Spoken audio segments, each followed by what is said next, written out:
ദൈവം തൻ്റെ ഭക്തന്മാർക്ക് വേണ്ടി വേഗത്തിൽ ചെയ്ത പ്രവൃത്തികളെ തിരുവചനത്തിൻ്റെ വെളിച്ചത്തിൽ ഈ ദിവസങ്ങളിൽ നാം ചിന്തിക്കാൻ പോവുകയാണ്.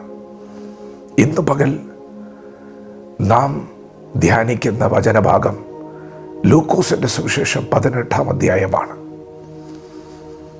മടുത്തു പോകാതെ എപ്പോഴും പ്രാർത്ഥിക്കണം എന്നുള്ളതിന് യേശു അവരോടൊരു ഉപമ പറഞ്ഞു. ഒരു പട്ടണത്തിൽ ഒരു ന്യായാധിപനും ഒരു വിധവയും ഉണ്ടായിരുന്നു. ആ ന്യായാധിപൻ ദൈവത്തെ ഭയമില്ലാത്ത, മനുഷ്യന് ശങ്കയില്ലാത്ത ഒരു മനുഷ്യനായിരുന്നു.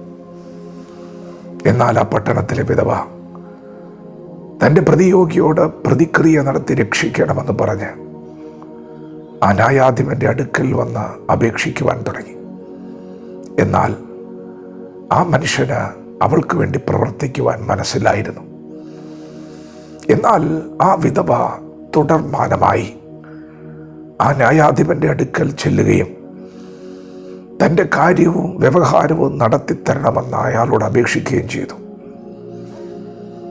അങ്ങനെ അവൾ ആ മനുഷ്യനെ അസഹ്യപ്പെടുത്തുന്നത് പോലെ തൻ്റെ വിഷയത്തിൽ ഒന്ന് ഇടപെടണമെന്ന് ആ ന്യായാധിപനോട് പറഞ്ഞുകൊണ്ടിരുന്നപ്പോൾ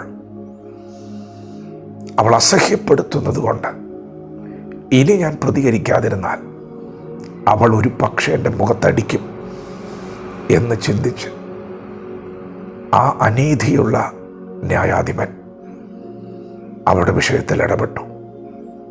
അവളുടെ പ്രതിയോഗിയുടെ പക്കൽ നിന്ന് അവളെ വിടുവിച്ചു. എന്നിട്ട് യേശു തൻ്റെ ശിഷ്യന്മാരോട് പറയുകയാണ്, പ്രിയപ്പെട്ടവരെ, നിങ്ങൾ വന്നിരിക്കുന്നത് നീതിയുള്ള ന്യായാധിപതിയുടെ മുൻപിലാണ്. ദൈവമോ രാപ്പകൽ തന്നോട് നിലവിളിക്കുന്ന തൻ്റെ വൃദ്ധന്മാരുടെ കാര്യത്തിൽ ദീർഘക്ഷമയുള്ളവനായാലും അവരെ പ്രതിക്രിയ നടത്തി രക്ഷിക്കുകയില്ലയോ? വേഗത്തിൽ അവരെ പ്രതിക്രിയ നടത്തി രക്ഷിക്കുമെന്ന് ഞാൻ നിങ്ങളോട് പറയുന്നു. പ്രിയപ്പെട്ടവരെ, ഇന്ന് പകൽ പരിശുദ്ധാത്മാവ് പറയുന്നു, നിങ്ങൾ മടുത്തു പോകാതെ എപ്പോഴും പ്രാർത്ഥിച്ചാൽ, രാപ്പകൽ നിലവിളിച്ചാൽ ദൈവം വേഗത്തിൽ ചില പ്രവൃത്തികൾ നിങ്ങൾക്ക് വേണ്ടി ചെയ്യും. തിരുവചനം സത്യമാണ്. ഇത് യേശുവിൻ്റെ വാക്കാണ്. ആരാണ് ഇന്ന് പകൽ പ്രാർത്ഥിക്കുന്നത്? മടുത്തു പോകാതെ പ്രാർത്ഥിക്കുന്നവർക്ക് വേണ്ടി വേഗത്തിൽ ഒരു ദൈവപ്രവൃത്തി വരുന്നു. യാബോക്കിൻ്റെ കടവിൽ യാക്കോബ് ദൈവത്തോട് പ്രാർത്ഥിക്കുകയാണ്. സന്ധ്യയായപ്പോൾ തുടങ്ങിയ പ്രാർത്ഥന ഉഷസ്സാകുമ്പോൾ മല്ലു പിടിക്കുന്നത് പോലെ പ്രാർത്ഥനയുടെ വീര്യം കൂടുകയാണ്. യാക്കോബ് പ്രാർത്ഥന നിർത്താൻ തയ്യാറല്ല.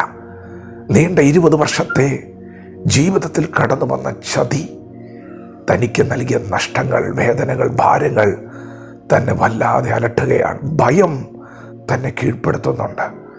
ഇനി മുൻപോട്ട് പോയാൽ ജീവിതത്തിൽ വലിയ നഷ്ടങ്ങൾ ഉണ്ടാകും, ജീവിതത്തിൽ കടുത്ത പരാജയം ഇനിയും ഉണ്ടാകും എന്ന് തിരിച്ചറിഞ്ഞ ഭക്തൻ ദൈവാനുഗ്രഹത്തിന് വേണ്ടി ദൈവസന്നിധി മല്ലു പിടിച്ചു പ്രാർത്ഥിച്ചു. അന്ന് രാത്രി താൻ പ്രാർത്ഥിച്ച ആ രാത്രി തന്നെ വേഗത്തിൽ ഒരു ദൈവപ്രവൃത്തി. ദൈവം യാക്കോബിൻ്റെ പേര് ഇസ്രായേൽ എന്ന് മാറ്റി അവനെ അനുഗ്രഹിക്കുകയാണ്. പ്രിയപ്പെട്ടവരെ, ഇന്ന് പകൽ നിങ്ങൾ മടുത്തു പോകാതെ പ്രാർത്ഥിച്ചാൽ, എപ്പോഴും പ്രാർത്ഥിച്ചാൽ, രാപ്പകൽ പ്രാർത്ഥിച്ചാൽ, മറുപടി കാണുന്നത് വരെ പ്രാർത്ഥിച്ചാൽ, കതക് തുറക്കുന്നത് വരെ പ്രാർത്ഥിച്ചാൽ വേഗത്തിൽ ഒരു ദൈവപ്രവൃത്തി നിങ്ങൾക്ക് വേണ്ടി വെളിപ്പെടും. വചനത്തോട് പ്രതികരിക്കാം. ദൈവം നമ്മെ ഓരോരുത്തരും ഈ പകൽ അനുഗ്രഹിക്കുമാറാകട്ടെ. ആമേൻ.